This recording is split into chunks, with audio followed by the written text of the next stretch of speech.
السلام علیکم ورحمۃ اللہ وبرکاتہ۔ بنی اسرائیل میں ایک آوارہ آدمی تھا جو برائی اور گناہ کرتا رہتا تھا۔ پیسے والا تھا، امیر تھا۔ شہر کے لوگ بہت تنگ آ گئے اور انہوں نے اس کو برائی سے روکنے کی کوشش کی، لیکن کوئی کامیاب نہ ہوا۔ یہ گناہ اور برائیاں کرتا رہا، حتیٰ کہ لوگوں نے اللہ تعالیٰ کے ہاں التجا کی اور موسیٰ علیہ السلام کو بھی عرض کیا، تو موسیٰ علیہ السلام کی طرف اللہ تعالیٰ نے وحی بھیجی کہ اس آوارہ نوجوان کو شہر سے باہر نکال دو تاکہ اس کی وجہ سے شہر پر عذاب نہ آئے۔ تو موسیٰ علیہ السلام تشریف لائے اور اس شخص کو شہر سے باہر نکال دیا۔ پھر یہ کسی اور بستی میں چلا گیا، تو اس کی کیونکہ برائیاں اور گناہ کرنے کی عادت تھی، وہاں بھی اس نے سکون نہ پایا، لوگوں کو تنگ کرنے لگا، برائی اور گناہ یہ کرنے میں پھر لگ گیا۔ وہ بستی والے جو تھے وہ بھی اس سے تنگ آ گئے۔ پھر اللہ تعالیٰ نے موسیٰ علیہ السلام کو حکم فرمایا کہ اس کو اس بستی سے بھی باہر نکلوا دو۔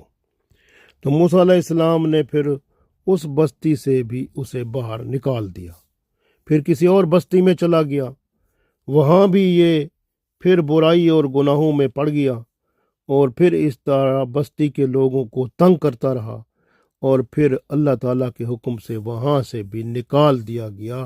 اب یہ ایسی جگہ نکالا گیا جہاں ویرانہ تھا، نہ کوئی جاندار تھا، نہ کوئی پودا تھا، نہ کوئی جنگلی جانور تھے، نہ پرندے تھے، کچھ بھی نہیں تھا۔ یہ ویرانے میں اس کو چھوڑ دیا گیا۔ اب اس کا کوئی مددگار بھی نہ تھا، تو یہ وہاں پر پڑے ہوئے بیمار ہو گیا، اور بیمار ہوا، اور اس کے اوپر جو ہے وہ دکھ اور تکلیف اور اس کو جو اس نے گناہ کیے تھے سب کا بوجھ آ پڑا۔ یہ سوچنے لگا کہ ہو سکتا ہے میں اب مر جاؤں، کیونکہ میری پوزیشن بہت خراب ہے، طبیعت خراب ہے، زندگی میری بہتر نہیں ہے، تو کاش میرے پاس میری ماں ہوتی، مجھ پر رحم کھاتی، میری اس ذلت پر روتی، کاش میرا باپ یہاں ہوتا، میری مدد کرتا،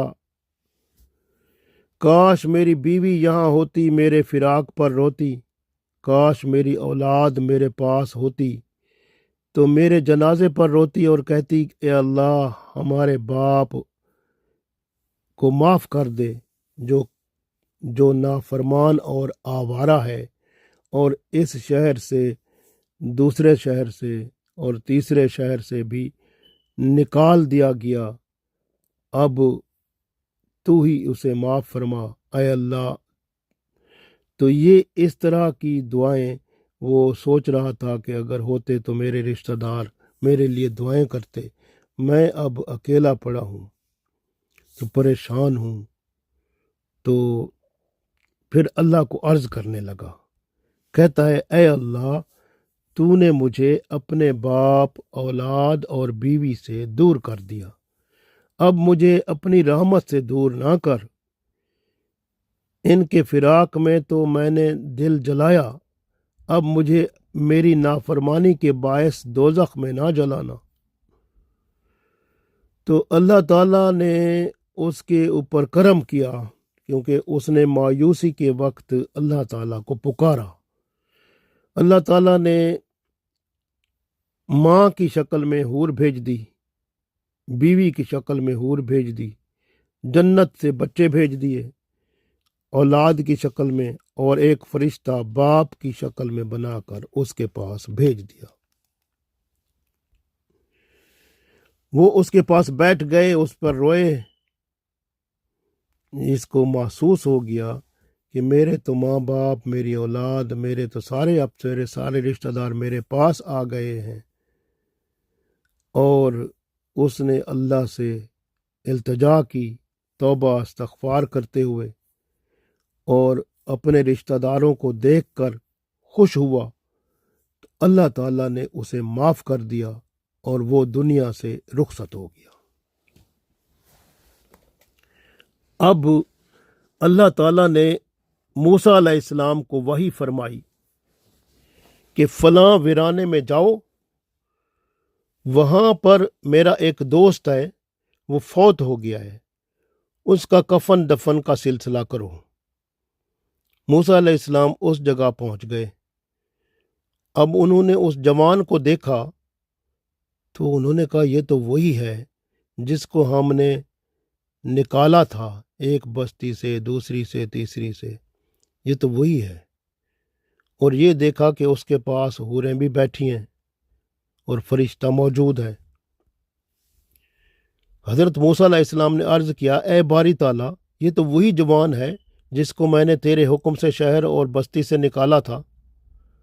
اللہ تعالیٰ نے فرمایا، اے موسیٰ علیہ السلام، میں نے اس پر رحم کیا اور اس کے گناہ معاف کر دیے، اس لیے یہ اپنے والدین، اولاد اور بیوی کے فراق میں رو رہا تھا تو میں نے مدد کی، اس کی ماں کی شکل میں حور بھیج دی، ایک فرشتہ اس کے باپ کی شکل میں بھیج دیا، ایک حور اس کی بیوی کی شکل میں بھیج دی، تو یہ ان کو دیکھ کر خوش ہوا تو اس کی روح پرواز کر گئی، تو میں نے اس کے گناہ معاف کر دیے۔ تو اللہ تعالیٰ کی رحمت دیکھیں، جب اللہ بندے پر مہربان ہوتا ہے تو اس پر کرم فرماتا ہے، چاہے وہ جتنا گناہ گار ہو، گناہ معاف فرما دیتا ہے، اور اس کو مرتے وقت بھی سکون اور اطمینان عطا فرماتا ہے، اور اس کا دل خوش کر کے دنیا سے رخصت فرماتا ہے۔ جب بندہ اللہ کی طرف رجوع کرتا ہے، اللہ تعالی ہمیں اپنی طرف رجوع کرنے والا بنائے اور گناہوں سے توبۃ النصوح کرا کے جنت الفردوس میں داخل فرمائے۔ آمین۔